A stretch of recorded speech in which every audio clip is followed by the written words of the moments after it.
सार्थ पंचदशी प्रकरण 6.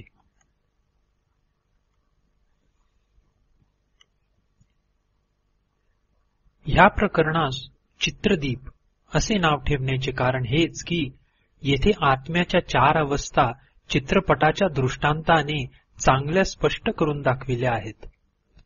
चित्रपट म्हणजे धुवट कापडावर खळ लावून त्याचवर मनुष्य, पशु, पक्षी, पर्वत, वृक्ष व नद्या वगैरे सृष्टींचे चित्र काढून तयार केलेला एक नकाशा होय.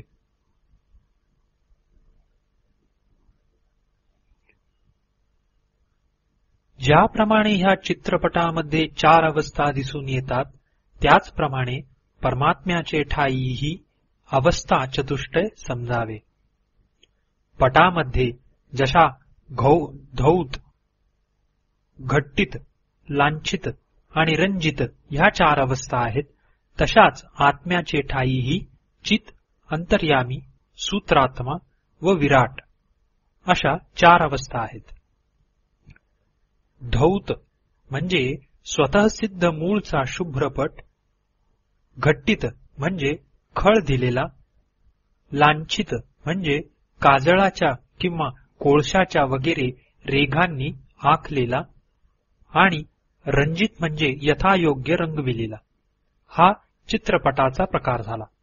आणि चित म्हणजे स्वतः चिद्रूपी, अंतर्यामी म्हणजे मायावी, सूत्रात्मा म्हणजे सूक्ष्म शरीरी आणि विराट म्हणजे स्थूल शरीरी असा परमात्म्याचा प्रकार समजावा.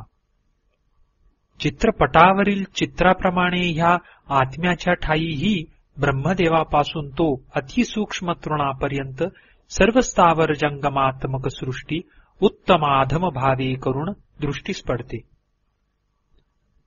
चित्रातील मनुष्यांना जसे वस्त्राभास निरनिराळे असून चित्रास आधारभूत जे वस्त्र तेच ते असे आम्ही कल्पितो, त्याप्रमाणे चिदाभासही निरनिराळे असून आधारभूत चैतन्याशी त्यांचे ऐक्य करून त्यांनी केलेला संसार चैतन्यगतच अशी आम्हास भ्रांती होते.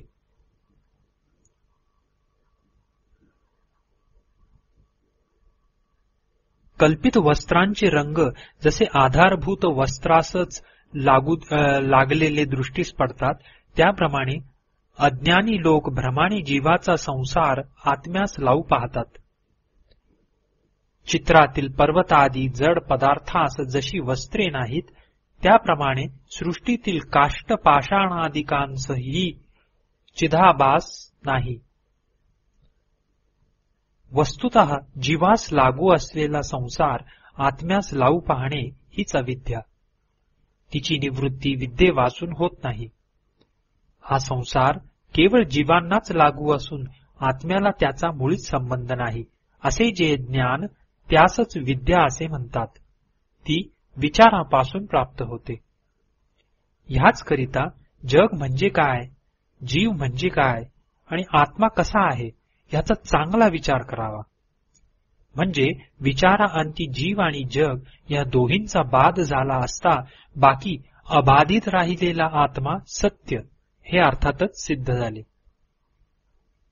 वर जीव आणि जग यांचा बाध करावा असे म्हटले, त्यात बाध शब्दाचा अर्थ त्यांचे मुळीच न दिसणे नव्हे, तर ती खोटी आहेत असा निश्चय झाला म्हणजे झाले.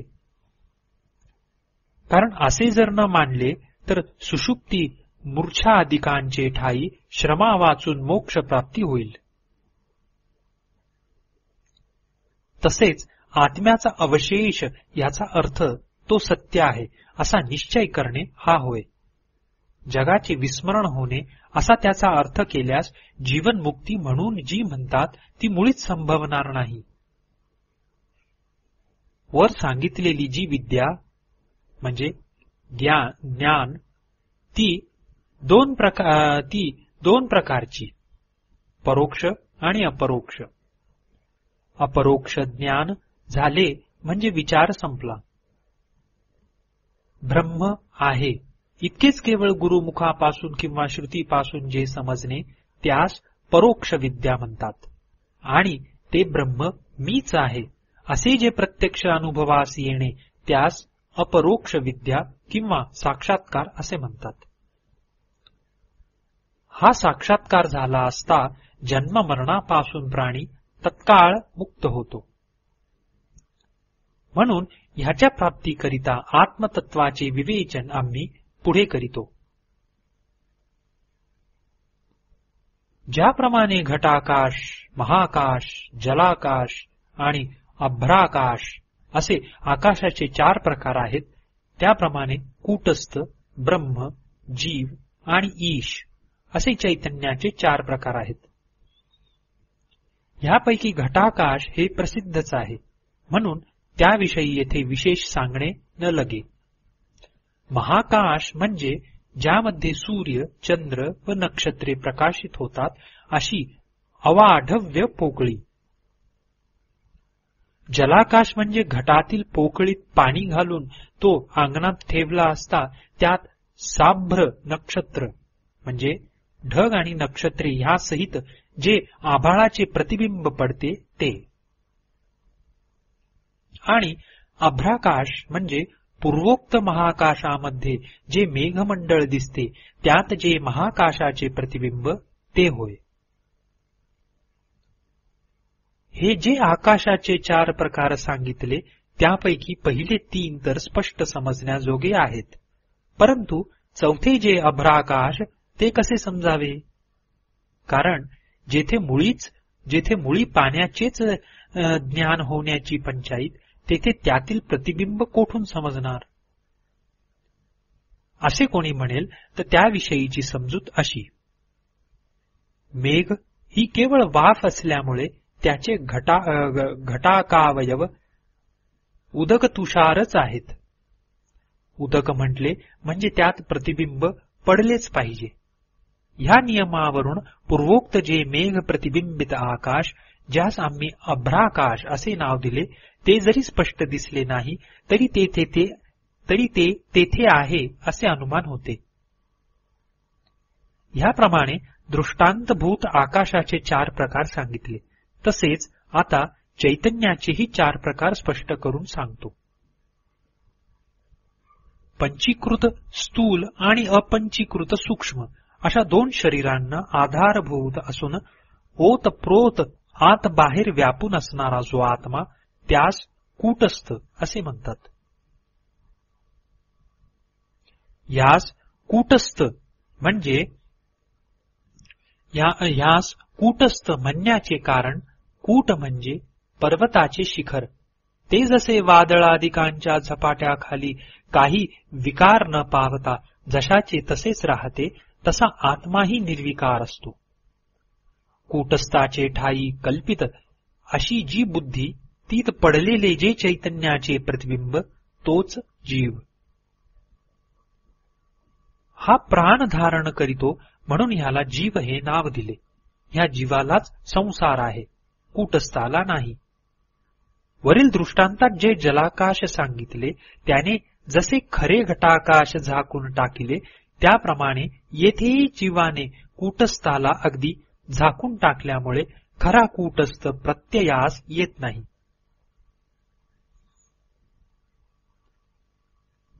हे जे जीवाचे नसून भासणे आणि कूटस्थाचे असून न दिसणे, ह्यासच भाष्यकारादिक अनोन्याध्यास असे म्हणतात. ह्या जीव कूटस्थामधील भेद जीवास मुळीच समजत नाही. हा अविवेक आजकालचा नव्हे तर अनादि आहे. याला मूल अविद्या असे म्हणतात. या अविद्येची रूपे 2, एक विक्षेप आणि दुसरे आवृत्ती किंवा आवरण. कूटस्थ भासत नाही व मुळीच तो नाही, ह्या व्यवहारास जे हेतू तेच आवरण समजावे. अविद्या व तीच पासून झालेले आवरण ह्या दोहींचाही अनुभव लोकांत आहे. तो कसा म्हणाल तर त्यास उदाहरण: एक अज्ञानी मनुष्यास एका विद्वानाने विचारले की, कूटस्थ तू जाणतोस काय? ह्यावर तो असे उत्तर देईल की, मला कूटस्थ ठाऊक नाही. हा त्याचा अविद्या अनुभव झाला. व जेव्हा तो असे उत्तर देतो की कूटस्थ मला दिसत नाही व तो नाही, हा त्याचा आवरणानुभव झाला. आत्मा स्वप्रकाश असून त्याचे ठायी अविद्या कशी आली? कारण प्रकाश आणि अंधकार याचा एकत्र वास कसा संभवेल? बरे, अविद्या नाही म्हटले तर मग तिने केलेले आवरण तरी कोठून येणार? ते नाही तर विक्षेपही नाही, तेव्हा अर्थातच ज्ञान व्यर्थ झाले व त्यामुळे तत्प्रतिपादक सर्व शास्त्रही निष्फळ. असे जे प्रतिपक्षांचे नाना तऱ्हेचे तर्क ते सर्व एका स्वानुभवाने नाहीसे होतात. आता अनुभवावरही आमचा विश्वास नाही असे कोणी म्हणेल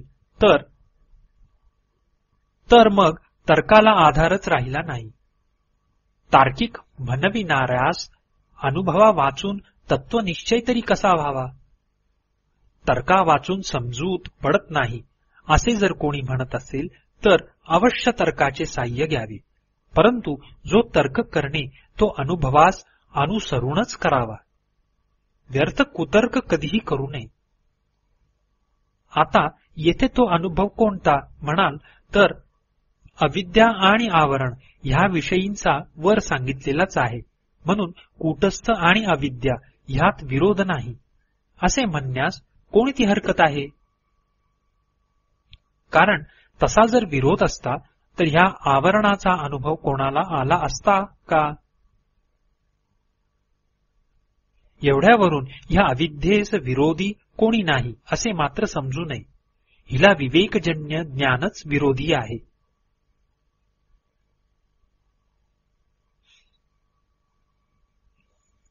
ह्या गोष्टीचा अनुभव तत्वज्ञानांच्या ठायी पहावा.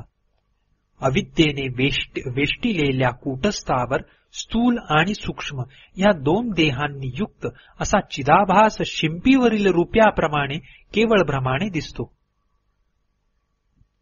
ह्यालाच विक्षेपाध्यास म्हणतात.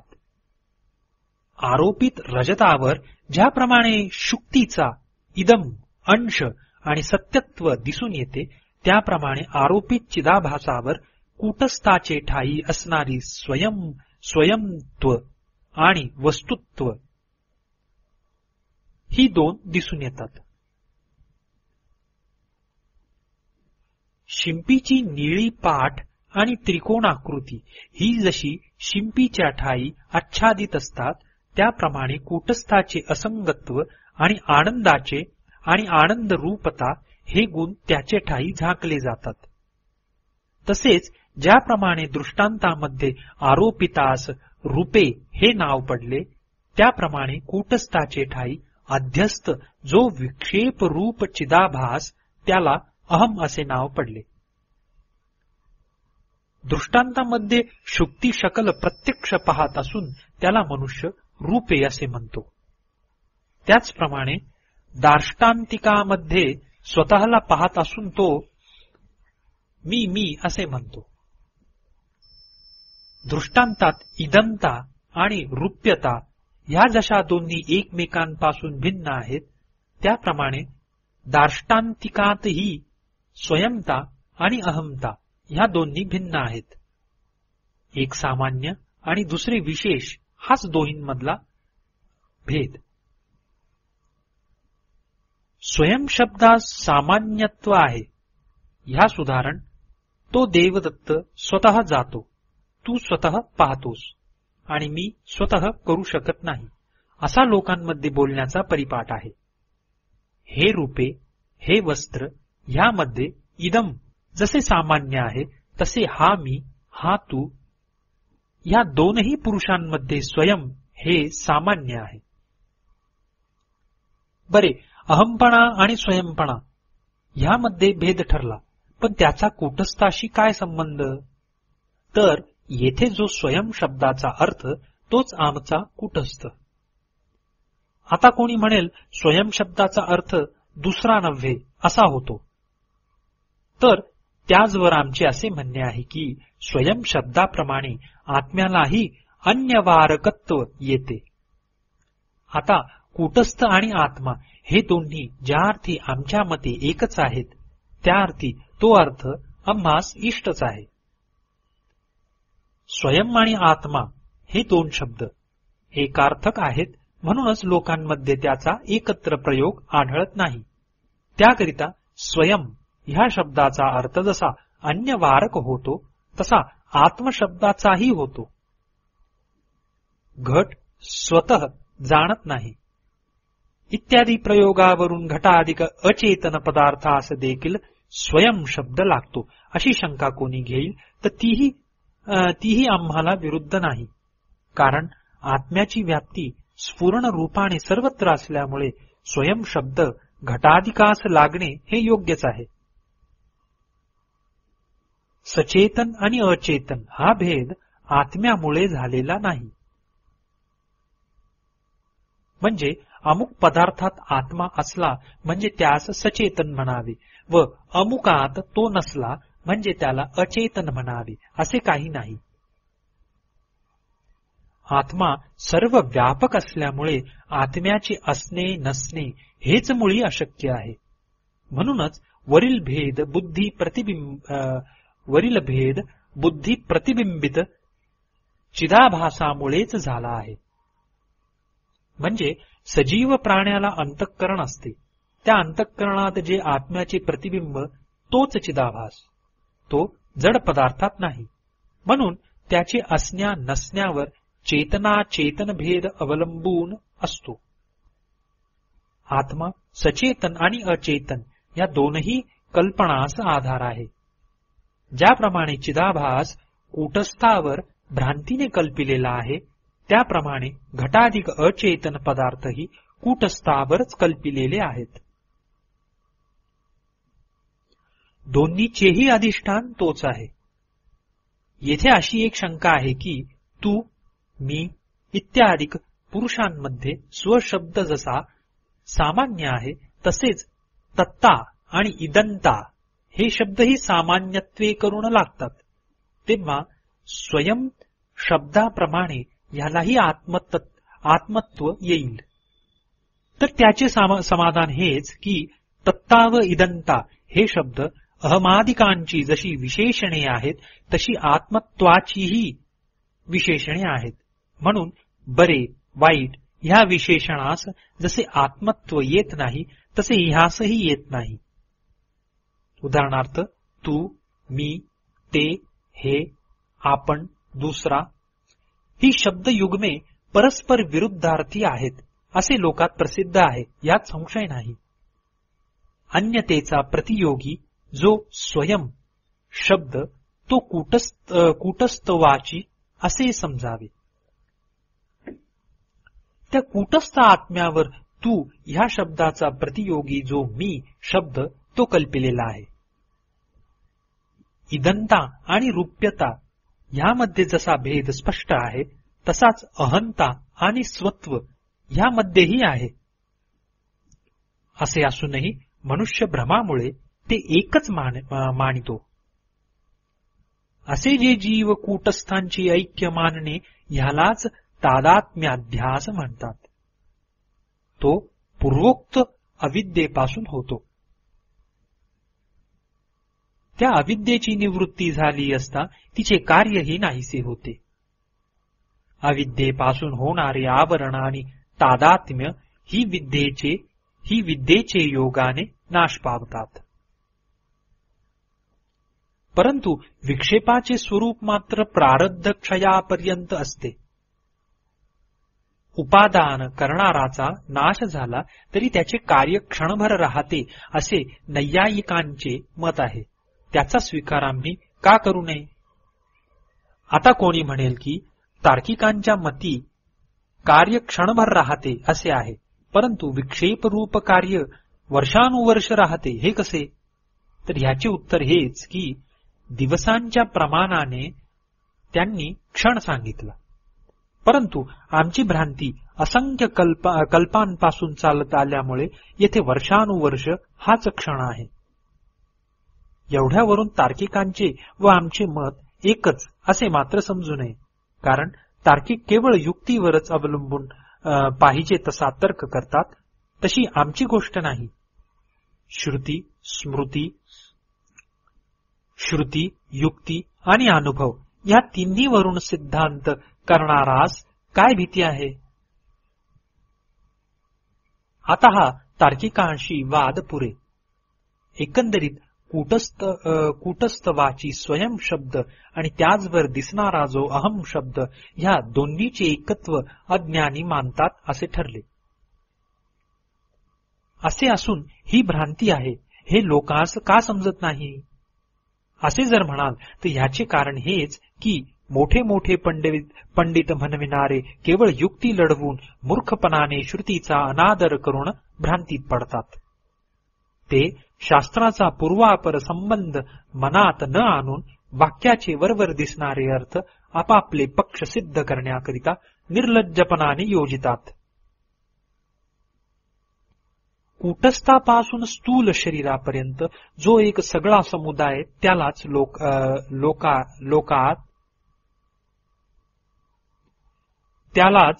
लोकायत आणि पामर अर्थात अज्ञानी हे आत्मा असे मानतात. कारण प्रत्यक्ष तेवढे खरे असे त्यांना वाटते.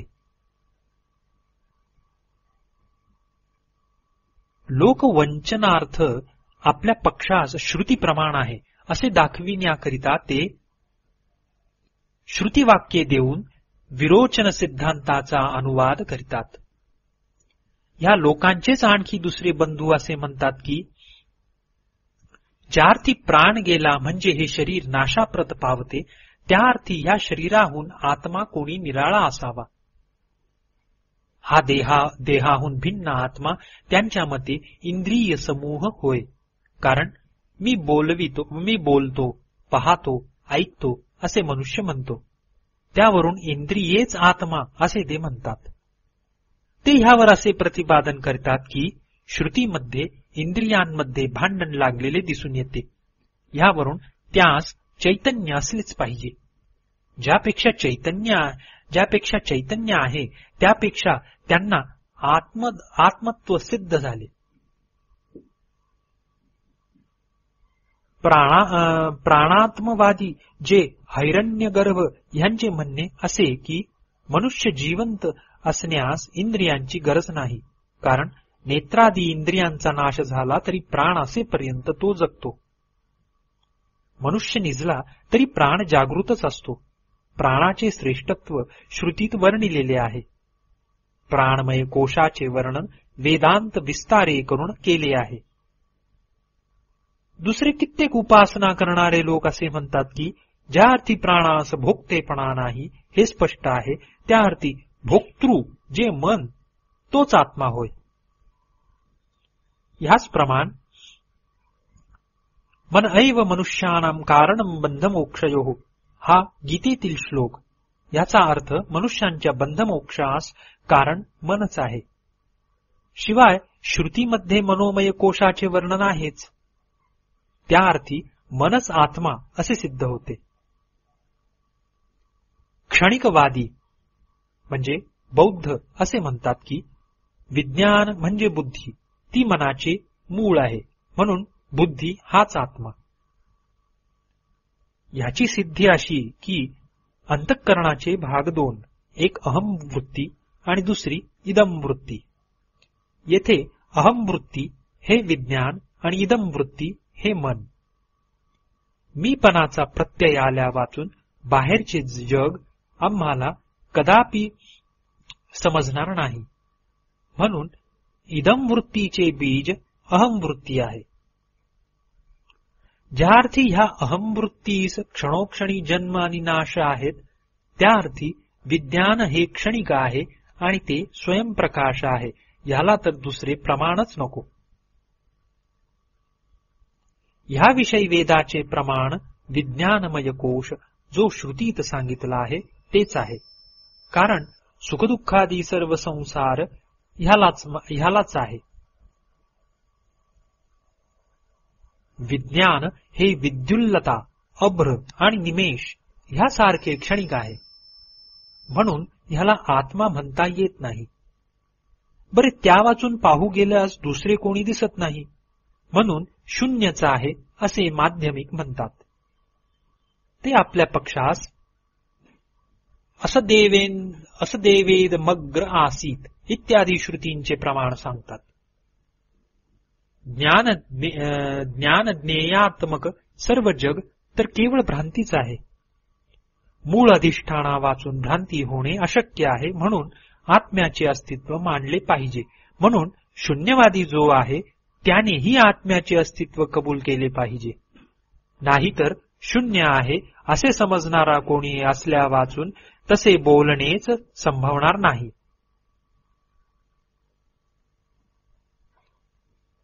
विज्ञानमयाचे आत दुसरा एक आनंदमय जो कोश तो आत्मा असे वैदिक सिद्धांत आहे. ही जशी आत्म्याच्या स्वरूपाविषयी निरनिराळ्या लोकांची निरनिराळे मते आहेत, तशीच त्याच्या परिमाणाविषयीही आहेत. कोणी आत्मा अणु म्हणजे लहान म्हणतात, कोणी महान म्हणतात आणि कोणी मध्यम म्हणतात. ह्याप्रमाणे श्रुतींचे व युक्तीचे एकदेशी सहाय्य घेऊन नाना प्रकारे वाद करतात. अणुवाद्यांस अंतराल असे म्हणतात. ते म्हणतात की ज्या अर्थी एका रोमाच्या सहस्राव्या भागा इतक्या सूक्ष्म नाडीमध्ये आत्म्याचा संचार आहे, त्या अर्थी आत्मा अणुरूप आहे. ह्यास श्रुतीतील प्रमाण असे देतात की अणोरणीयान म्हणजे लहानाहून लहान इत्यादी शेकडो हजारो श्रुती आहेत. ही अणुवाद्यांची प्रमाणे होत. दुसरी श्रुती असे सांगते की वालाग्राच्या 100व्या हिश्श्याच्या 100व्या हिश्श्या एवढा जीव आहे असे समजावे.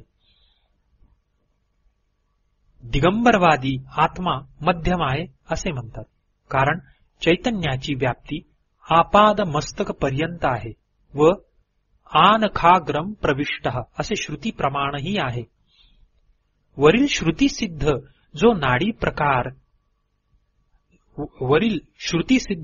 जो नाडी प्रचार तो येथे लागू पडत नाही असे समजू नये.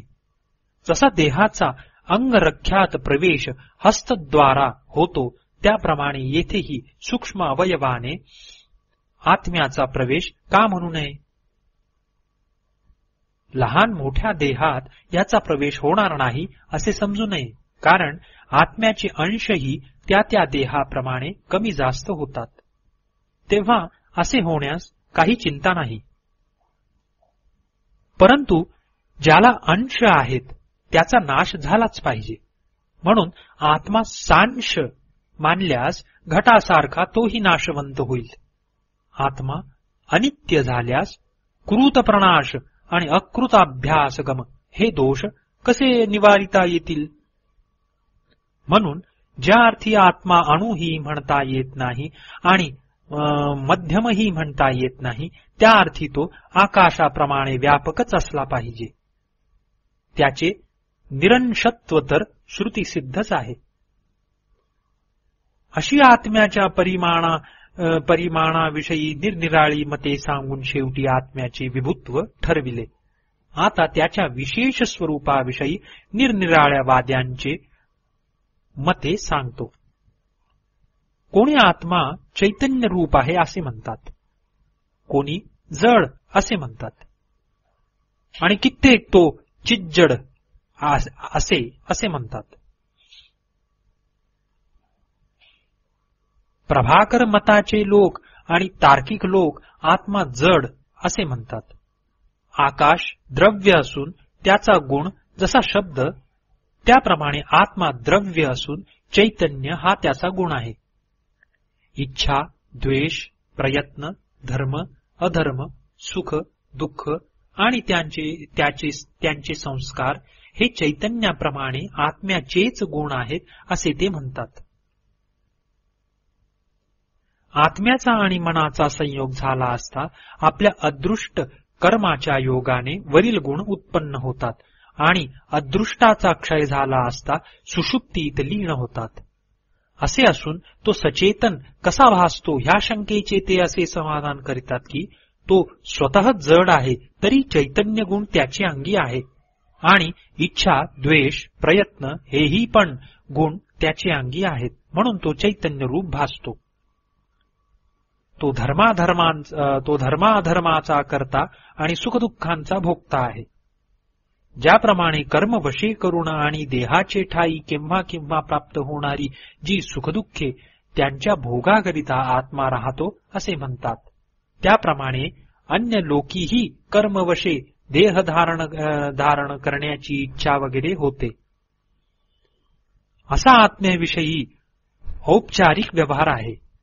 ह्या दृष्टीने सर्वव्यापी जो आत्मा त्याला जाणे येणे संभवते ऐतद्विषयी सर्व कर्मकांड प्रमाण आहे असे ते म्हणतात. आनंदमय कोश जो सुषुप्ती काळी राहतो त्यात चैतन्य स्पष्ट नाही, तोच आमचा आत्मा. तो पंचकोशात पहिला आहे आणि पूर्वोक्त जे ज्ञानाधिक ते त्याचे गुण आहेत. आत्म्याचे ठाई अस्पष्ट चैतन्याचे अनुमान करून आत्मा चिज्जड आहे असे भाट्ट म्हणतात.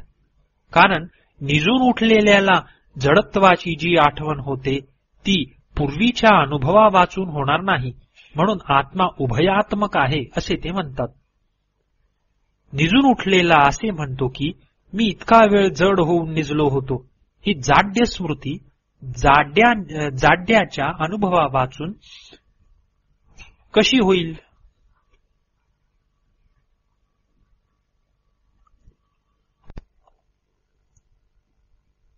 द्रष्ट्याच्या दृष्टीचा लोप सुषुप्तीत होत नाही असे श्रुतीत सांगितले आहे.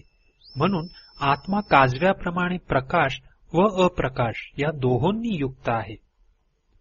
याचवर सांख्यवादी असे म्हणतात की ज्याला अंश नाही त्याला उभयात्मकत्व कधीही संभवणार नाही. यास्तव आत्मा चिद्रूप आहे.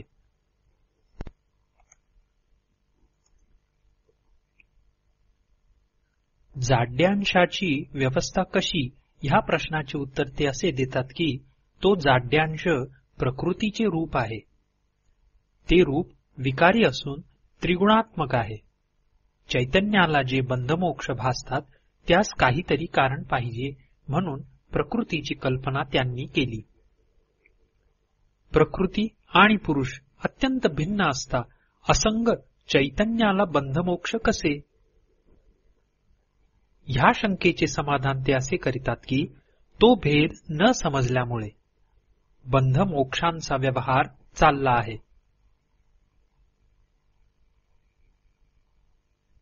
महतः परमव्यक्तम हे प्रमाण प्रकृतीविषयी आणि असंगेही हे प्रमाण पुरुषाविषयी श्रुतीत आहे.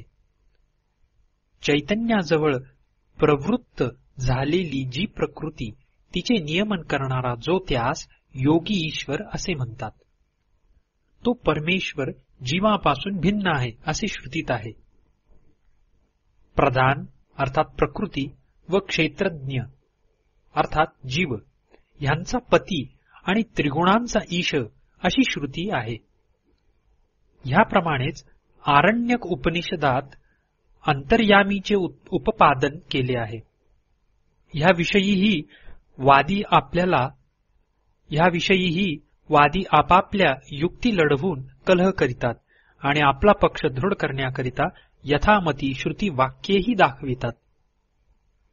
अविद्याधिक क्लेश कर्मांची फळे व कर्मांचे संस्कार ह्यांचा ज्याला स्पर्श मुळीच नाही असा जो पुरुष विशेष त्याला ईश असे म्हणतात. तो जीवात्म्याप्रमाणे असंग आणि चिद्रूप आहे असे पतंजली म्हणतात. तथापि हा एक विशेष पुरुष आहे असे श्रुतींनी सांगितले, म्हणून त्याला नियंत्रुता असली पाहिजे. कारण तसे जर न घेतले तर बंधमोक्षांची व्यवस्था होणार नाही. भीषास्मात इत्यादी श्रुतीमध्ये असंग परमात्म्याला नियंतृत्व सांगितले आहे आणि ईश्वर असंग असल्यामुळे क्लेशादिकांचा संभव नाही. ह्यावरून ते श्रुती प्रमाण युक्तही दिसते.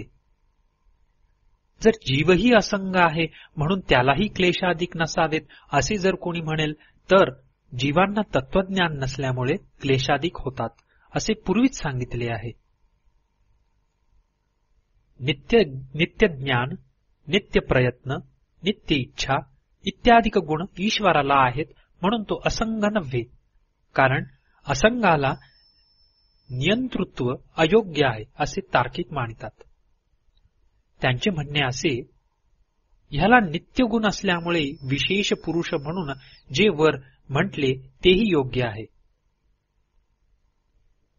सत्यकाम सत्यसंकल्प असे श्रुतीत प्रमाण आहेच. ईश्वराचे ज्ञानादी गुण जर नित्य मानले तर सदा मुष्टीच होईल. म्हणून लिंगदेहाने संयुक्त असा हिरण्यगर्भच आमचा ईश असे कित्येक म्हणतात. उद्गीत ब्राह्मणात हिरण्यगर्भाचे महात्म्य विस्तारे करून सांगितले आहे. लिंग शरीर असल्यामुळे त्याला जीवत्व येईल अशी शंका नको, कारण अविद्येमुळे होणारी कर्मे ती त्याला संभवत नाहीत. आता दुसरे मत. स्थूल देहा वाचून लिंगदेह कोठेच दिसत नाही. ह्याकरिता सर्वत्र मस्तके धारण करणारा असा जो विराट पुरुष तोच ईश्वर.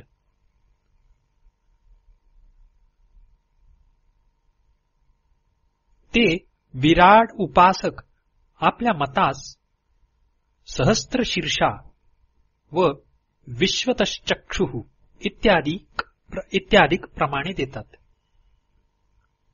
जीकडून तीकडून हात पाय ज्याला आहेत तो ईश्वर असे मानल्यास कित्येक किड्यांना देखील ईश्वर म्हणावे लागेल. म्हणून चतुर्मुख जो ब्रह्मदेव तोच ईश्वर, त्या वाचून दुसरा पुरुष ईश्वर नाही. हे मत जे लोक पुत्राकरिता उपासना करीतात त्यांचे होय. प्रजापती प्रजा असृजत इत्यादी श्रुतीच हे लोक प्रमाणास देतात.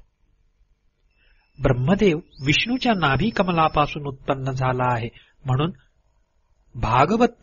भागवतजन विष्णूच ईश्वर असे म्हणतात.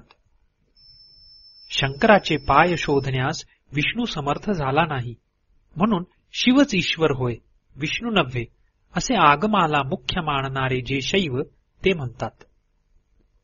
त्या शिवानेही त्रिपुराचा नाश करण्याकरिता विघ्नेशाची पूजा केली म्हणून गाणपत्य मताला अनुसरणारे विनायकालाच ईश्वर म्हणतात.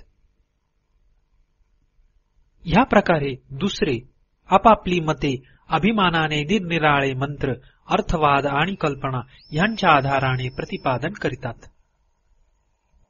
ह्या प्रकारे अंतर्यामीपासून स्थावरापर्यंत सर्व पदार्थांस ईश्वर मानणारे लोक आहेत. कित्येक लोकांचे अश्वत्थ, कित्येकांचे रुईचे झाड, कित्येकांचे वेळू हे कुलदैवत असलेले जगात आढळते. तत्वाचा निश्चय करण्याचे हेतूने न्याय आणि आगम यांच्या आधाराने तत्ववेत्यांनी ईश्वराविषयी सिद्धांत एकच ठरविला आहे, तो येथे स्पष्ट सांगतो. माया हीच प्रकृती अर्थात जगाचे उपादान कारण आहे आणि ही मायोपाधी ज्याने धारण केली आहे तोच परमेश्वर अर्थात जगाचे निमित्त कारण होय. आणि ह्याच्या अंशरूपाने सर्व जग व्यापून गेले आहे. ह्या श्रुतीच्या आधाराने ईश्वराविषयी निर्णय करणे योग्य आहे. असे केल्याने स्थावरापर्यंत ईश्वर मानणाऱ्यांपैकी कोणाच्याही मतास विरोध येत नाही. ही माया तमोरूप अर्थात जड आहे असे तापनीय उपनिषदात सांगितले आहे. ह्याविषयी अनुभूती प्रमाण आहे असे स्वतः श्रुतीच म्हणते. जडम मोहात्मकम तच्च अर्थात ते मायारूप जड आणि मोहात्मक आहे असे श्रुती अनुभवास आणते. ते बाळगोपाळांच्या अनुभवास आल्यामुळे ती अनंत ही आहे असे श्रुती म्हणते. घटाधिक अचेतन पदार्थांचे जे स्वरूप ते जड असे समजावे आणि जेथे बुद्धी कुंठित होते तोच मोह असे लोक म्हणतात. ह्याप्रमाणे लौकिक दृष्ट्या हे मायारूप सर्वांच्या अनुभवास येते, परंतु युक्तीने पाहिले असता नो सदासीत ह्या श्रुतीवरून ते अनिर्वाच्य आहे असे ठरते. म्हणजे ते आहे असेही म्हणता येत नाही व नाही असेही म्हणता येत नाही. ते भासते म्हणून नाही म्हणता येत नाही व बाधित होते म्हणून आहे असेही म्हणता येत नाही. म्हणून ज्ञानदृष्टीने ह्या मायेचे रूप तुच्छ आहे असे श्रुतीने सांगितले, कारण त्याला नेहमी निवृत्ती अर्थात नाश आहे. ह्या प्रकारे करून श्रुती, युक्ती आणि लौकिक ह्या तीन दृष्टींनी मायेचे रूप तीन प्रकारचे आहे. म्हणजे श्रुतीने ती तुच्छ, युक्तीने ती अनिर्वाच्य आणि व्यवहार दृष्टीने ती खरी. ज्याप्रमाणे चित्रपट गुंडाळण्याने व तो पसरण्याने चित्राचे नसणे व असणे अनुभवाला येते, त्याप्रमाणे मायेमुळे जगाचे असणे व नसणे घडते. ब्रह्मा वाचून मायेची प्रतीती नाही म्हणून हिला स्वतंत्र म्हणता येत नाही. बरे, असे जर म्हणावे तर असंग जे ब्रह्म त्याला हिने ससंग केले म्हणून परतंत्रही म्हणता येत नाही. असंगाची अन्यथा कृती कोणती म्हणाल तर कुटस्थ असंग जो आत्मा त्याला तिने जगाचे रूप आणले आणि चिदाभास रूपाने जीव आणि ईश यांना तिनेच निर्माण केले.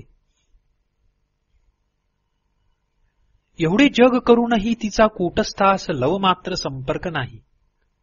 मायेचा स्वभावच दुर्घट रचनेचा आहे, मग तिच्या ह्या कृतीमध्ये नवलते काय?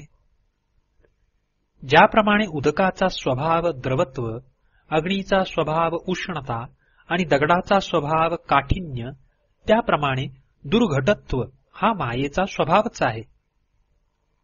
स्वभावास दुसरे प्रमाण लागत नाही.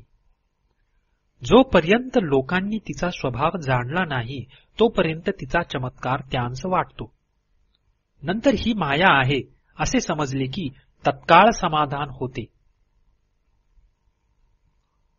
सृष्टी संबंधी शंका जगाला खरे मानणारे जे नैयायिक आहेत त्यांच्यामध्ये मात्र पुष्कळ चालतात. मायावाद्यांपुढे त्यांची लटपट चालत नाही, कारण त्यांचे मते मायेचे रूप शंकात्मकच आहे.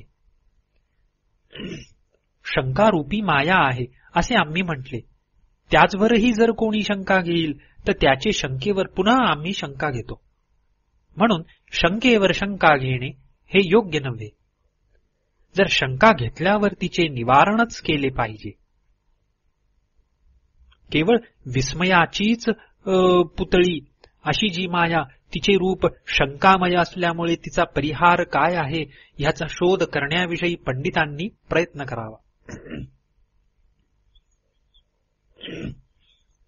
ही मायाच आहे असे जर तुमचे मनात समजावायचे आहे तर लोकप्रसिद्ध मायेचे लक्षण समजून घेतले म्हणजे झाले. स्पष्ट तर भासते आणि तिचे कारण तर सांगता येत नाही. तीच माया असे लोक म्हणतात. ती माया गारुडादिकांत सर्वांच्या दृष्टीस पडते. हे लक्षण जगालाही कसे लागू पडते ते पहा, कारण तेही स्पष्ट भासून त्याची उपपत्ती काही समजत नाही. ह्याकरिता जग मायामय आहे ही गोष्ट निष्पक्षपात दृष्टीने मनात आणा. आजपर्यंत पंडितांनी ह्या जगाचे निरूपण करण्यास पुष्कळ प्रयत्न केले, परंतु त्यांचे पुढे अज्ञानाचा परीघ शेवटी भासतोच. वरील म्हणणे ज्यांना खरे वाटत नसेल त्यांनी आम्ही जे प्रश्न करीतो त्यांची उत्तरे द्यावीत. वीर्यापासून देहेंद्रियादिक कशी उत्पन्न होतात व पुढे त्यात चैतन्य प्रवेश कसा होतो? वीर्याचा हा स्वभावच असे जर म्हणाल तर ते तुम्हाला कसे समजले? अन्वय व्यतिरेकाचे योगाने म्हणजे जेथे वीर्य तेथे देहाधिक आहेत आणि जेथे वीर्य नाही तेथे तेही नाहीत. ह्या नियमांवरून आम्हा समजले असे कदाचित उत्तर येईल, तर तसा नियम अनुभवास येत नाही, कारण वीर्य हे पुष्कळदा निष्फळ होते. ह्यावर मला काही ठाऊक नाही हेच शेवटचे उत्तर येणार.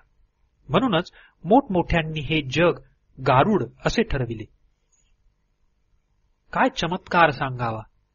गर्भात असणाऱ्या रेताला हात पाय डोके असे नाना अंकुर फुटून शेवटी ते चेतना पावते. नंतर क्रमाने बाल, यौवन आणि वृद्ध ह्या दशा मनुष्य अनुभवितो आणि पाहणे, ऐकणे, वास घेणे इत्यादी क्रिया करून आला तसा जातो. ह्यापेक्षा दुसरे गारुड ते कोणते? देहाप्रमाणेच वट बीजादिकांचा विचार करून पाहावा. कोणीकडे ते सूक्ष्म बीज आणि कोणीकडे तो अफाट वृक्ष. तस्मात ही माया आहे अशा निश्चयातच समाधान आहे. आम्हाला जरी ह्याचे उत्तर देता आले नाही तरी तार्किकादिक जे आहेत ते त्याचे उत्तर देण्यास समर्थ आहेत असे जर म्हणाल तर हर्ष मिश्रादिक जे आहेत ते त्यांनाही वादांत हटविणारे आहेत.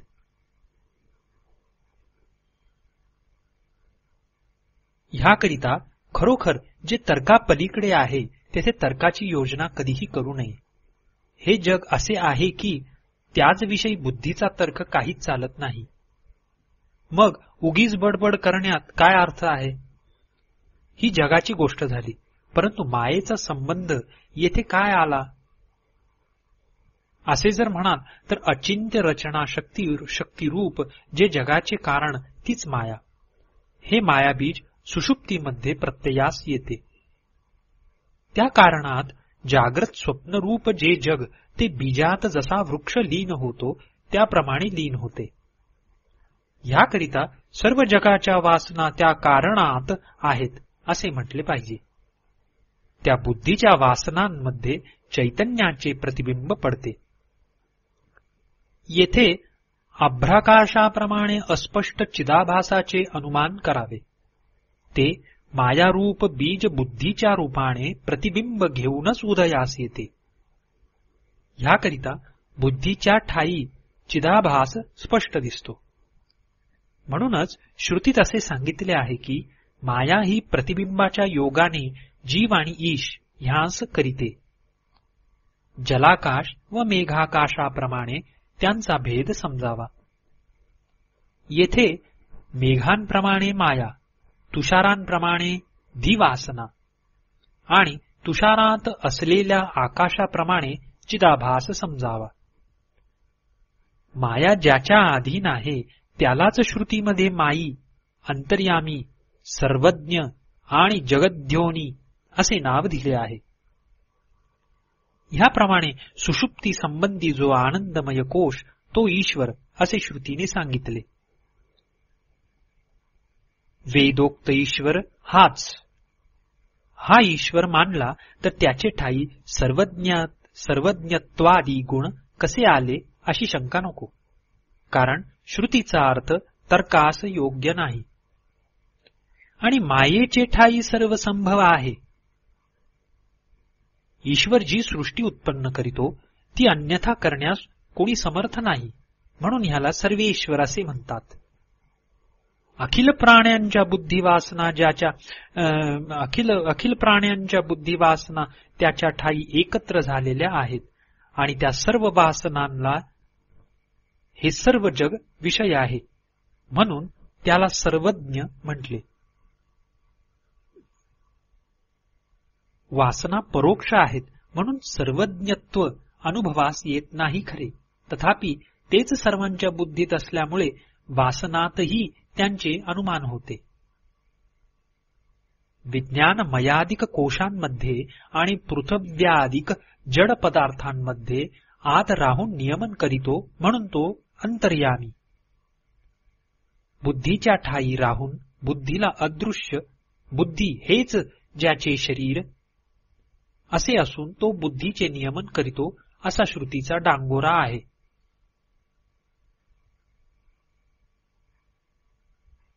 ज्याप्रमाणे पटामध्ये तंतू उपादान रूपाने असतो, त्याप्रमाणे ईश्वरही सर्व सृष्टींचे उपादान असल्यामुळे तो सर्वत्र व्यापक आहे. पटाच्या आत तंतू, तंतूच्या आत अंशू, ह्या रीतीने जेथे आतपणाची सीमा संपून बुद्धी विश्रांती घेते, तेथे ईश्वराचे अनुमान करावयाचे. एकीच्या आत दुसरी, दुसरीच्या आत तिसरी, ह्याप्रमाणे कक्षा किती जरी दृष्टीस पडल्या तरी अंतर्यामी परमेश्वर दिसत नाही. म्हणून त्याचा निर्णय युक्ती आणि श्रुती या दोहोंच्या साह्यानेच केला पाहिजे. तंतू पटरूपाने असतो, म्हणून पट हा तंतूचे बनलेले असे एक शरीरच आहे. त्याप्रमाणे सर्व रूपाने ईश्वर आहे, म्हणून सर्व जगच याचे शरीर आहे. तंतूचा संकोच, विस्तार आणि चलन हे जसे जसे होतील तसा तसा पटही संकोचाधिक दशा पावतो. पटाच्या ठाई स्वातंत्र्य मुळीच नाही. त्याप्रमाणे हा अंतर्यामी जेथे जेथे ज्या वासनेने जसा जसा विकार पावतो, त्या त्याप्रमाणे सर्व गोष्टी घडतात, ह्यात संशय नाही.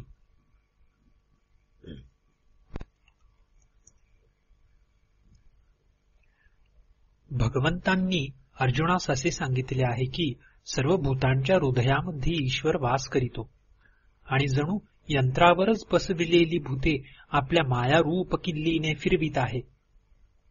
येथे सर्व भूतानाम याचा अर्थ हृदयात असलेले विज्ञानमय जे कोश तेच येथे भूते समजावी. त्यांचे उपादान कारण जो ईश तोच विकाराते पावतो. येथे देह, मन, बुद्धी आदिक जे पंजर तेच यंत्र होय. त्याचवरील जो अभिमान हाच आरोह अर्थात चढणे आणि विधिनिषेधात्मक कर्माविषयी जी प्रवृत्ती तेच भ्रमण होय. आता भ्रामयन ही प्रायोजक क्रिया व माया ह्या दोन शब्दांचा अर्थ सांगतो. त्या कर्माची प्रवृत्ती विज्ञानमय रूपाने असल्यामुळे ईश आपल्या शक्तीच्या योगाने जो विकार करीतो त्यालाच मायेने योगाने फिरविणे असे म्हणतात. श्रुतीत अंतरमयिती असे जे वचन आहे त्याचाही अर्थ हाच आहे. हाच न्याय बुद्धीने पृथिव्यादिकांना लावावा. मी धर्म जाणतो म्हणून माझी धर्माकडे प्रवृत्ती आहे असे नाही, व अधर्म जाणतो म्हणून अधर्मापासून माझी निवृत्ती आहे असेही नाही. तर हृदयात बसलेला कोणी एक देव मजकडून जसे करवितो तसे मी करीत आहे असे पुराणांत वचन आहे. तर मग मनुष्य प्रयत्न व्यर्थ अशी शंका कोणी घेईल तर त्याचे समाधान इतके की ईश्वर हा प्रयत्न रूपानेच असतो.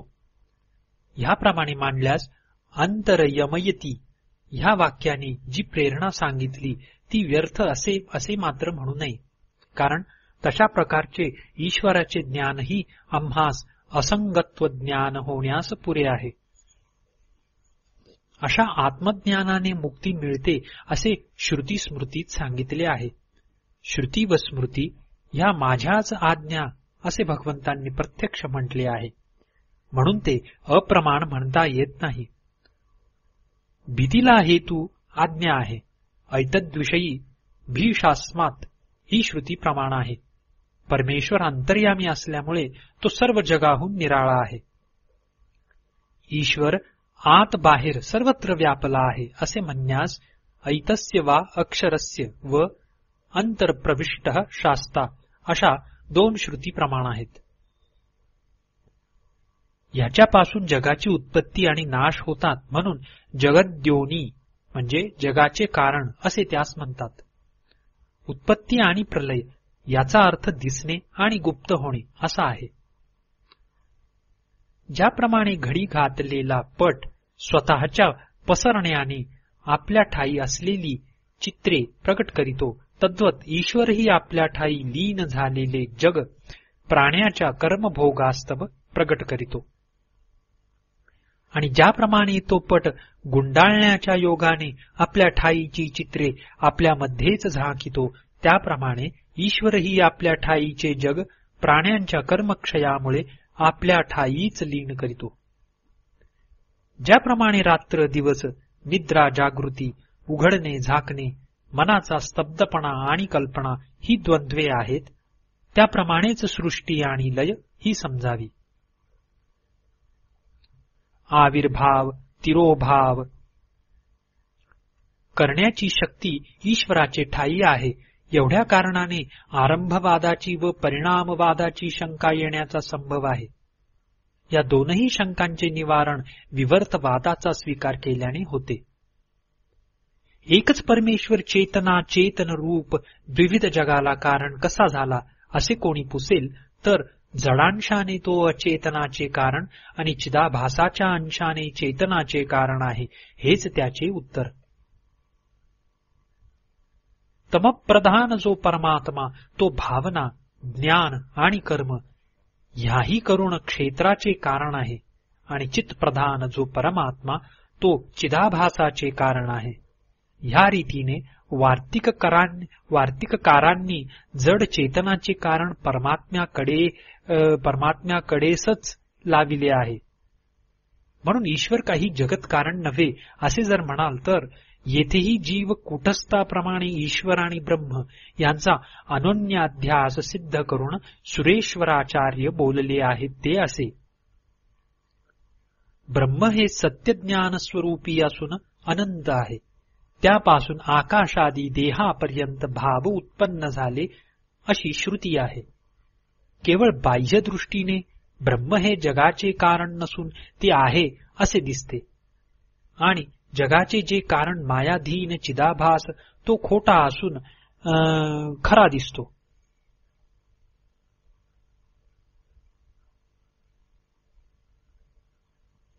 ह्यालाच अनोन्याध्यास म्हणतात.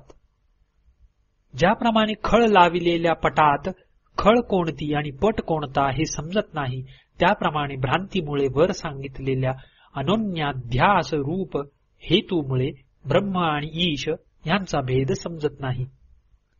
मेघाकाश कोणते आणि महाकाश कोणते हे जसे अज्ञानी लोकास समजणे कठीण, त्याप्रमाणे वरवर पाहणाऱ्यांना ब्रह्म आणि ईश हे दोन्ही एकच दिसतात. उपक्रमादी लिंगाही करून श्रुतींचे तात्पर्य काढले असता ब्रह्म असंग आहे आणि सृष्टीकर्ता ईश्वर आहे असे समजले.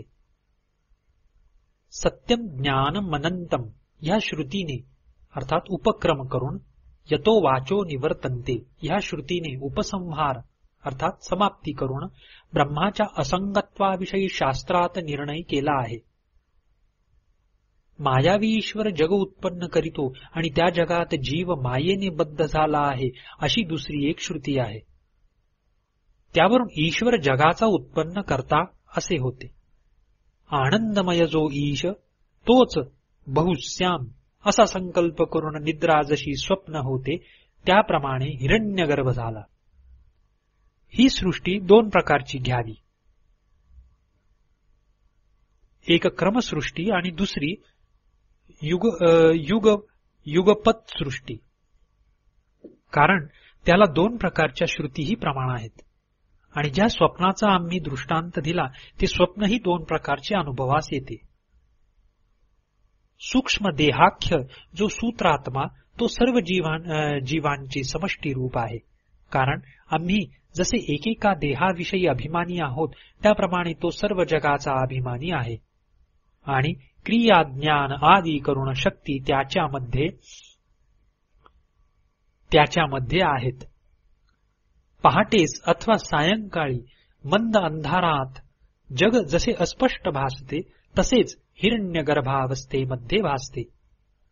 ज्याप्रमाणे खळ दिलेला पट मशीने आखलेला सर्वत्र असतो, त्याप्रमाणे ईश्वराचे शरीर ह्या अवस्थेमध्ये सूक्ष्म आकारांनी लांछित झालेले असते.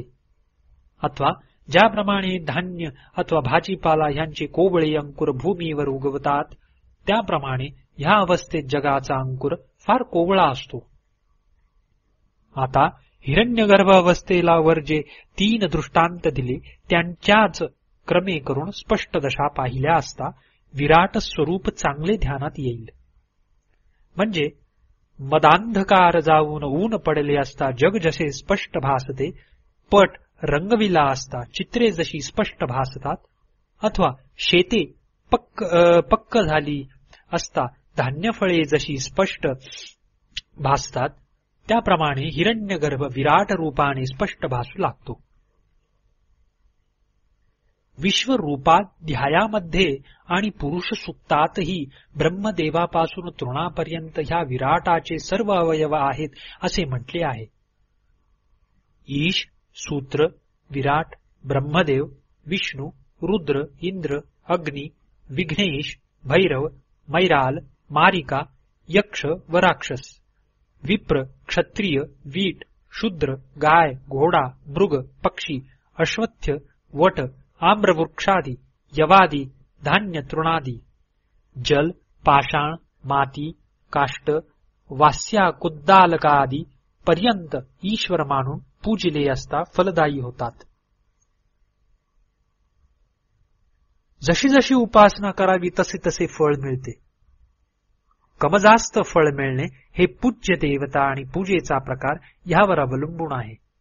परंतु मुक्ती ही ब्रह्मतत्वाच्या ज्ञाना वाचून दुसऱ्या कोणत्याही उपायाने मिळणार नाही. पहा, स्वप्न जर नाहीसे करावायचे आहे तर जागेत झाले पाहिजे, त्या वाचून दुसरा उपाय नाही. येथे स्वप्नाचा दृष्टांतही योग्य आहे, कारण अद्वितीय ब्रह्मतत्वाचे ठाई ईश जीवादी रूपाने असणारे सर्व चराचर जग स्वप्नाप्रमाणेच आहे. आनंदमय ईश्वर आणि विज्ञानमय जीव हे आदिमायेने कल्पिलेले आणि त्या उभयतांनी बाकी जगाची कल्पना केली. आता मायेने कल्पिलेले तेही जगच आहे, तेव्हा जीव आणि ईश हे जगापैकीच झाले. इच्छाही करून प्रवेशापर्यंत जी सृष्टी आहे ती ईश्वराने केलेली आणि जागृतीपासून मोक्षापर्यंत जी सृष्टी ती जीवाने केलेली आहे. असंग अद्वितीय जे ब्रह्मतत्व ते न जाणता माईक जे जीव आणि ईश ह्याविषयी लोक व्यर्थ कलह करीतात. आता यांना बोध करून मार्गास लावावे असे कोणी म्हणेल तर आमची रीती अशी आहे. तत्वनिष्ठांना पाहून आम्ही मान डोलवितो, अज्ञानांना पाहून आम्हास वाईट वाटते आणि भ्रमिष्ठांशी आम्ही वादच करीत नाही. तृणार्चकापासून योगवाद्यापर्यंत सारे ईश्वराविषयी भ्रांतीत पडले आहेत आणि लोकायत म्हणजे देहात्मवाद्यांपासून सांख्यवाद्यांपर्यंत सगळे जीवाविषयी भ्रांतीत पडलेले आहेत. हे भ्रांत कसे जर असे म्हणाल तर जोपर्यंत अद्वितीय ब्रह्मतत्व समजले नाही तोपर्यंत सर्व भ्रमातच आहेत असे म्हणले पाहिजे. अशा लोकांस मुक्तीही नाही आणि ऐहिक सुखही नाही. कोणी म्हणेल की त्यास ब्रह्मज्ञान जरी कदाचित नसले तरी इतर विद्येच्या संबंधाने लहान मोठेपणा आहे आणि त्याप्रमाणे त्यांना सुखाची प्राप्तीही आहे. तर तसे सुख असून नसून सारखेच, त्याचा आम्हास काय उपयोग? स्वप्नात राज्यप्राप्ती आणि भिक्षा मागणे या दोन्ही गोष्टींचा संपर्क जागृतीला मुळीच नाही. म्हणून मुमुक्षूंनी जीव आणि ईश ह्याविषयींचा वाद सोडून देऊन ब्रह्मतत्वाचा विचार करावा आणि ते नीट समजून घ्यावे. ब्रह्मतत्वाचा निश्चय करण्याकरिता तरी ह्या दोन्ही वादांची आवश्यकता आहे की नाही असा जर कोणी प्रश्न करील तर त्यास असे सांगतो की गरजेपुरता त्याचा उपयोग करून स्वीकार करावा, अविचाराने त्यातच गढून बसू नये. असंग चिद्रूप आणि विभू असा सांख्यांनी वर्णिलेला जीव आणि तसाच योगांत सांगितलेला ईश्वर हे दोन्हीही तत् आणि त्वम ह्या दोन पदांचे जे तुम्ही अर्थ केले आहेत त्यापासून भिन्न नाहीत. मग त्यास पूर्व पक्ष तरी का म्हणावे? आणि जर कोणाचे म्हणणे असेल तर त्यावर आमचे असे उत्तर आहे की त्यांनी केलेले अर्थ आमच्या सिद्धांतापासून भिन्न आहे. आता आम्ही जे तत् आणि त्वम पदांचे अर्थ केले ते केवळ अद्वैताचा बोध व्हावा म्हणून. अनादि मायेने मोहित होऊन जीव आणि ईश हे निराळे आहेत असे लोक समजतात.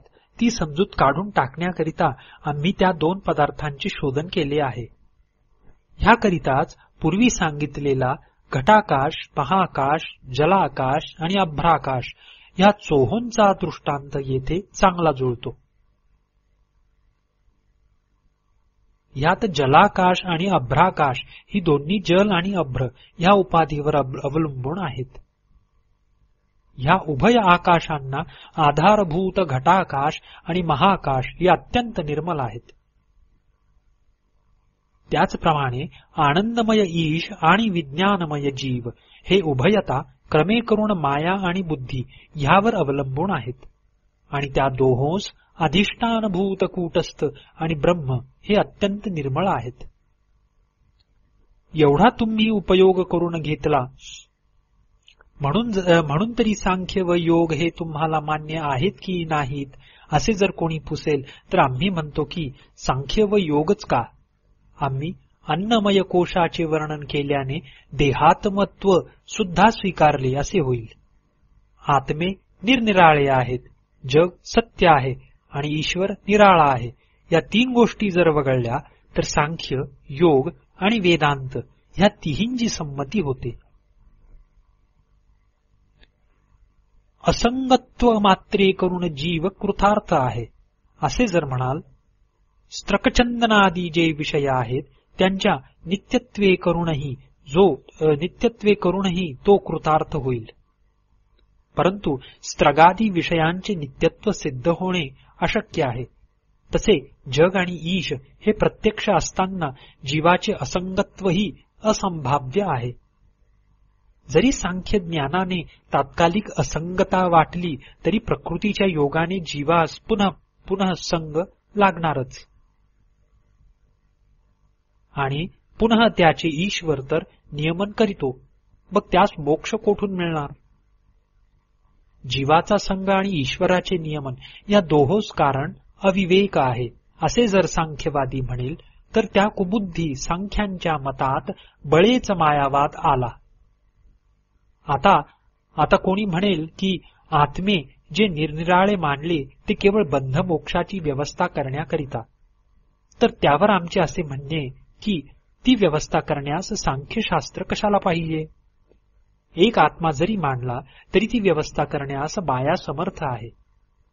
दुर्घटाचीच मी घटना करीते असे विरुद्ध वाक्य तुम्ही पाहत नाही काय? ऐथे मोक्ष माईक नव्हे असे समजू नये. बंधाप्रमाणेच मोक्षालाही सत्यता देणे हे श्रुतीस अगदी सहन होत नाही. नाश नाही, उत्पत्ती नाही, बद्ध नाही, साधक नाही, मुमुक्षु नाही आणि मुक्तही नाही हाच परमार्थ.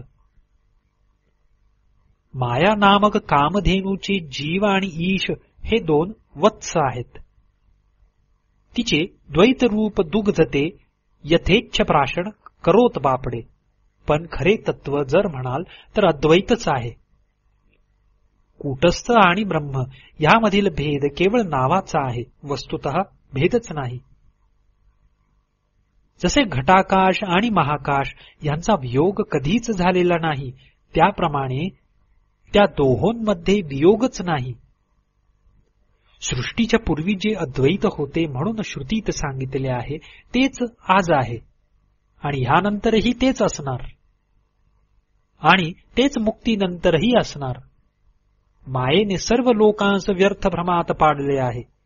प्रपंच खोटा आणि अद्वैत खरे असे जे बोलतात ते देखील संसार करीतात मग तुमचे ब्रह्मज्ञान घेऊन करावयाचे काय अशी शंका कोणी घेण्याचे कारण नाही.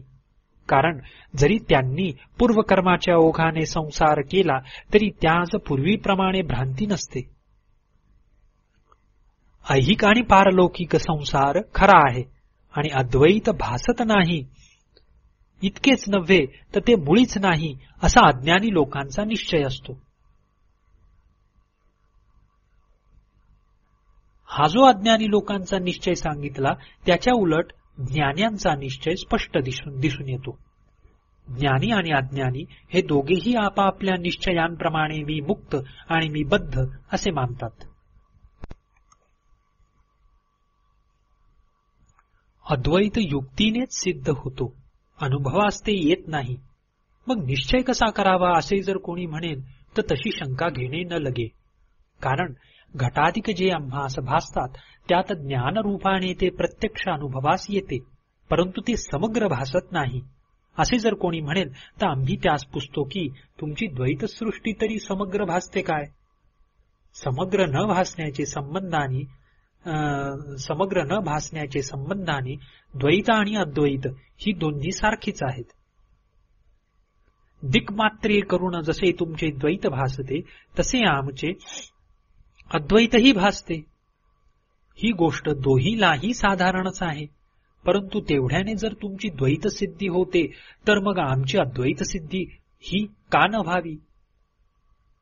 ह्या श्लोकात पूर्वपक्षी अद्वैत सिद्धी होत नाही अशी शंका अन्य प्रकाराने करीतो की अद्वैत म्हणजे द्वैतरहित, म्हणून द्वैत आणि अद्वैत ही परस्पर अत्यंत विरुद्ध आहेत. आणि हे जर सत्य आहे तर सांप्रत द्वैत प्रतीती असता अद्वैत कसे संभवेल? संभवणारच नाही. आता हे सिद्धांती, जर तू असे म्हणशील की अद्वैत हे द्वैत विरोधी आहे तर मग अद्वैत प्रतीतीकाली द्वैतही असिद्ध आहे असा तुझा समान प्रश्न मला होणारच.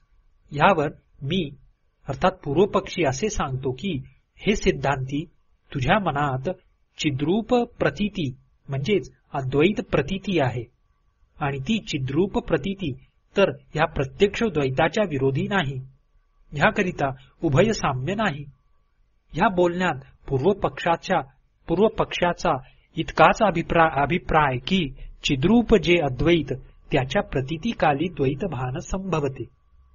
याचे समाधान हेच की द्वैत माया कल्पित असल्यामुळे ते मुळीच खोटे आहे, म्हणून खरे उरले जे अद्वैत तेच भासते असे म्हणावयाचे. ज्याच्या रचनेची कल्पनाच करिता येत नाही असे जे जग ते माया कल्पित आहे, म्हणून ते मिथ्या असा निश्चय करून उर्वरित जे अद्वैत तेच खरे असे समजावे. सिद्धांताने जगन मिथ्यात्व जरी भासले तरी ते पुन्हा पुन्हा खरेच भासते असे जर कोणी म्हणेल तर पुन्हा त्याच्याच निरिध्यास करावा, ह्यात श्रम तो काय? अशीच किती दिवस ह्याची घोटणी करावी अशी जर कोणास चिंता असेल तर तीच चिंता द्वैताविषयी, देवा हे द्वैत किती दिवस मला भासणार अशी चिंता करावी. अद्वैताविषयी चिंता नको, कारण त्याने सर्व खेदाचे निवारण होते. इतके मला ज्ञान होऊन क्षुधा तृषादी प्राणधर्म मला पूर्वीप्रमाणेच भासतात असे जर कोणी म्हणेल तर आम्ही नाही कुठे म्हणतो. जरी ते भासले तरी मी म्हणणारा जो अहंकार त्याचे ठाई ते भासतात, तर भासेनात बापडे. आत्म्यालाही तादात्म्याध्यासामुळे त्यांचा संपर्क लागेल अशी जर भीती वाटत असेल तर तशी वाटण्याचे कारण नाही, कारण तसा अध्यास न होऊ देता विवेकच केला पाहिजे. आता फार दिवसांची दृढ वासना असल्यामुळे विवेक केला तरी पुन्हा पुन्हा अध्यास होतो हे खरे आहे, पण त्याचवर विवेका वाचून दुसरा उपाय नाही.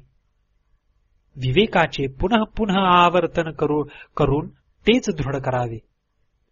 विवेकाने जे जगाचे मिथ्यात्व ठरते ते केवळ युक्तिसिद्ध होय, प्रत्यक्ष अनुभवास येत नाही ही शंका योग्य नाही. कारण जगाची अचिंत्य रचना प्रत्यक्ष अनुभवास येते तेव्हा त्याचे मिथ्यात्व ज्ञान प्रत्यक्षच म्हटले पाहिजे. तुमच्या चैतन्याची रचना ही अचिंत्यच आहे असे म्हणाल तर आम्ही नाही कोठे म्हणतो. द्वैत व अद्वैत ही दोन्हीही अचिंत्यच आहेत, परंतु हेतू मात्र निराळे. एकाला अनित्यत्व कारण आणि दुसऱ्याला नित्यत्व कारण. अनित्य म्हणजे पदार्थांचा प्रागभाव ज्यास आहे ते. तुमच्या चैतन्याला तरी नित्यत्व कोठे आहे असे जर कोणी म्हणेल तर आमचे उत्तर असे की ज्या पदार्थाला प्रागभाव आहे तो अनित्य. चैतन्याचा प्रागभाव कोणाच्याच अनुभवास येत नाही, परंतु द्वैत सृष्टीचा अभाव निद्रेमध्ये साक्षी चैतन्याचे अनुभवास येतो. म्हणून घटाधिकांप्रमाणे सकल द्वैत प्रागभावाने युक्त असून त्याची रचना ही पुनः अचिंत्य आहे. म्हणून इंद्रजालाप्रमाणे ते मिथ्या आहे हे सिद्ध. ह्याप्रमाणे चैतन्य प्रत्यक्ष अनुभवास येते व द्वैताचे मिथ्यत्वही तसेच अनुभवसिद्ध आहे. असे असून अद्वैत प्रत्यक्ष नाही म्हणणे हा विरोध नव्हे काय? इतके समजूनही कित्येक लोक असंतुष्ट का दिसतात असा जर कोणी प्रश्न करीत असेल तर त्याचवर आम्ही असा प्रश्न करीतो की चार्वादिक पंडित इतके विद्वान ते देहाला आत्मा का मानतात? चार्वाकादिकांना काम क्रोधादी बुद्धिदोषांमुळे चांगला विचार होत नाही असे जर म्हणाल तर आमचेही तसेच उत्तर आहे. जे लोक असंतुष्ट दिसतात असे तुम्ही म्हणता ते केवळ शास्त्राचा चांगला विचार न केल्यामुळे तसे दिसतात. तर मग यदा सर्वे प्रमुच्यन्ते कामाये यस्य हृदि श्रिताः, अर्थात जेव्हा हृदयातील सर्व काम नष्ट होतात, हे श्रुतींचे फळ कोठे अनुभवास येत नाही असे कोणी म्हणू नये. सर्व श्रुतींची एक वाक्यता करून विचार केला असता ते फलसिद्ध होते. ज्या काळी सर्व हृदय ग्रंथी सुटतात असे दुसरे एके ठिकाणी वाक्य आहे, तेथे हृदय ग्रंथी रूपाने कामाची व्याख्या केली आहे. अहंकार आणि चिदात्मा ह्या दोहोंचे एकीकरण करून अविवेकाने हे मला असावे अशा ज्या इच्छा होतात त्यासच काम असे म्हणतात.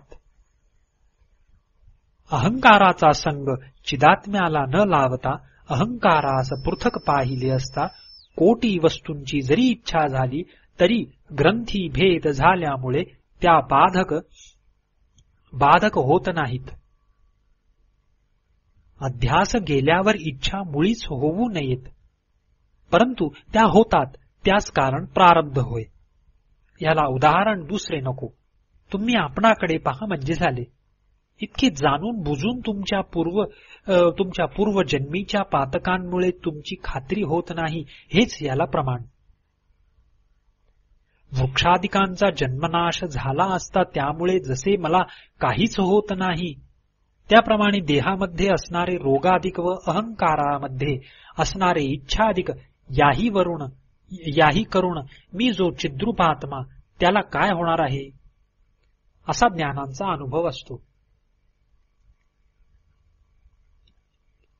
असा ज्ञानाचा अनुभव असतो. ग्रंथी भेदाच्या पूर्वी देखील अशीच माझी स्थिती होती असे जर कोणी म्हणेल तर हे मात्र विसरू नये, कारण अशा प्रकारच्या समजुतीलाच आम्ही ग्रंथीभेद म्हणतो आणि तो तर तुझ्या ठायी झालाच म्हणून तू कृतार्थ आहेस. हे मूढाला समजत नाही, म्हणून हे न समजणेच ग्रंथी, दुसरा नाही. अज्ञानी आणि ज्ञानी ह्यामध्ये भेद म्हणून इतकाच की पहिल्यामध्ये तो ग्रंथी असतो आणि दुसऱ्यामध्ये तो असत नाही. ज्याप्रमाणे व्रात्य आणि श्रोत्रिय या दोघांमध्ये भेद इतकाच की एकाला वेदाध्ययन आहे आणि दुसऱ्याला नाही, परंतु ऐरवी आहार विहारादिकांमध्ये दोघेही सारखेच. त्याप्रमाणे ज्ञानी आणि अज्ञानी यांची गोष्ट आहे. प्रवृत्ती असो किंवा निवृत्ती असो, उभयतांच्या देह, इंद्रिय, मन, बुद्धी इत्यादिकांमध्ये मुळीच अंतर नाही. प्राप्त झालेल्या दुःखाचा द्वेष न करणे आणि अप्राप्त वस्तूची इच्छा न करणे व उदासीनाप्रमाणे असणे हे जे स्थित प्रज्ञाचे लक्षण गीतेत सांगितले आहे त्यालाच ग्रंथीभेद म्हणतात. औदासीन्य हे विधीपर आहे असे म्हणता येत नाही, कारण तसे मांडल्यास वत हा शब्द व्यर्थ होईल. आता कोणी म्हणेल, ज्ञान झाल्यावर देहाधिक कर्मे करण्यास असमर्थच होतात. तर अशा लक्षणास ज्ञान म्हणण्यापेक्षा रोगच म्हणावे हे बरे.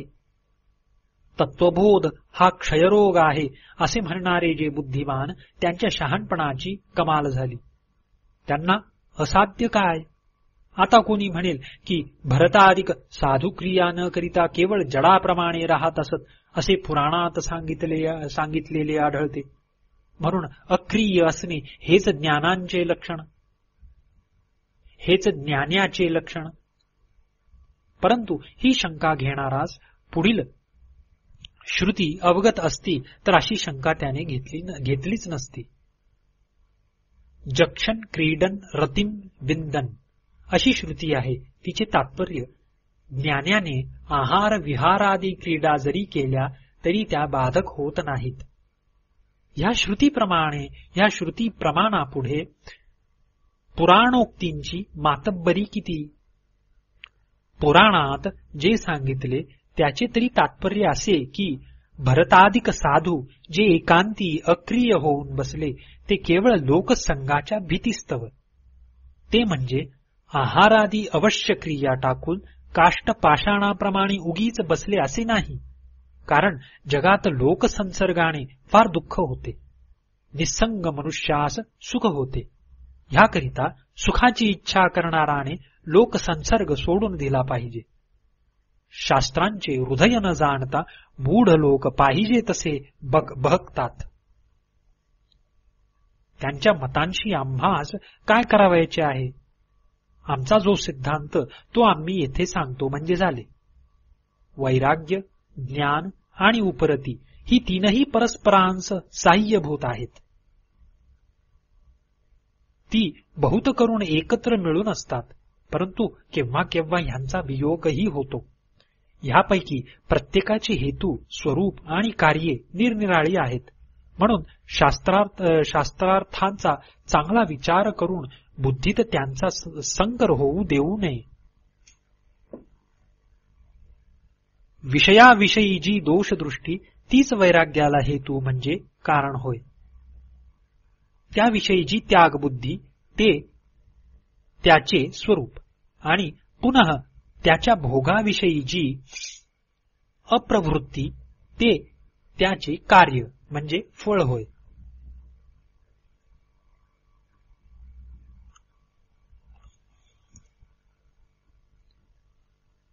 त्याचप्रमाणे ज्ञानालाही ही तीन आहेत. श्रवण, मनन आणि निधिध्यास ही तिन्ही मिळून ज्ञानास हेतू आहेत. तत्व, मिथ्या विवेचन हे ज्ञानाचे स्वरूप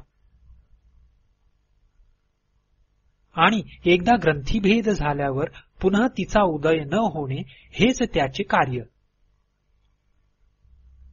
तशीच यमनियमादिक ही जी योगाची साधने ती उपरतीचे हेतू. चित्ताचा निरोध म्हणजे कोंडणे हे तिचे स्वरूप आणि व्यवहाराचा लोप हे तिचे कार्य. ह्याप्रमाणे पृथक पृथक जाणावे. ह्या तिहींमध्ये तत्वज्ञान हे मुख्य समजावे, कारण त्यापासून प्रत्यक्ष मोक्ष प्राप्ती होते आणि इतर दोन म्हणजे वैराग्य आणि उपरती ही केवळ तत्वज्ञानास साह्य करीतात, म्हणून त्यास प्राधान्य देता येत नाही. कोणा पुरुषाचे ठाई ही तीनही पूर्णपणे असतील तर ते मोठ्या तपाचे फळ समजले पाहिजे.